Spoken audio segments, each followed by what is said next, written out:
প্রিয় দর্শক, ৯০ দশকের অন্যতম জনপ্রিয় অভিনেতা দীপজলকে তো আপনারা সকলেই চেনেন, কিন্তু আপনারা কি জানেন তার স্ত্রীকে? যদি না জেনে থাকেন তাহলে আজকের এই ভিডিওতে জানতে চলেছেন দীপজলের স্ত্রীকে। সেজন্য অবশ্যই এই ভিডিওতে একটি লাইক দিয়ে এবং চ্যানেলটি সাবস্ক্রাইব করে সম্পূর্ণ ভিডিও মনোযোগ সহকারে দেখতে থাকুন। তো দীপজলের আসল নাম হচ্ছে মনোয়ার হোসেন দীপজল। তিনি 1962 সালের 6 এপ্রিল গাবতলীতে জন্মগ্রহণ করেন। তিনি পেশায় একজন অভিনেতা, প্রযোজক এবং রাজনীতিবিদ। তিনি 1990 সালে অভিনয় জগতে আসেন। বর্তমানে তিনি নিজেই সিনেমা প্রযোজনা করছেন, পাশাপাশি তিনি রাজনৈতিকভাবে জাতীয় পার্টির সঙ্গে যুক্ত রয়েছেন। তো প্রিয় দর্শক, আপনারা এতক্ষণে দীপজলের সম্পর্কে অনেক কিছুই জানলেন, কিন্তু আপনারা হয়তো ভাবছেন দীপজলের স্ত্রীকে। তো দীপজলের স্ত্রী কে তা এখন আমি আপনাদেরকে জানিয়ে দিচ্ছি।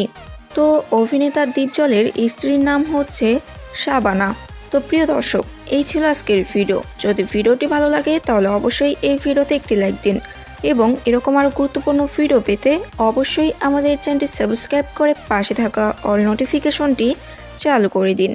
তো আজকের ভিডিওটি ছিল এ পর্যন্তই। দেখা হচ্ছে পরবর্তী কোনো নতুন ভিডিওতে। ততক্ষণ পর্যন্ত সকলেই ভালো থাকুন, সুস্থ থাকুন। আল্লাহ হাফেজ।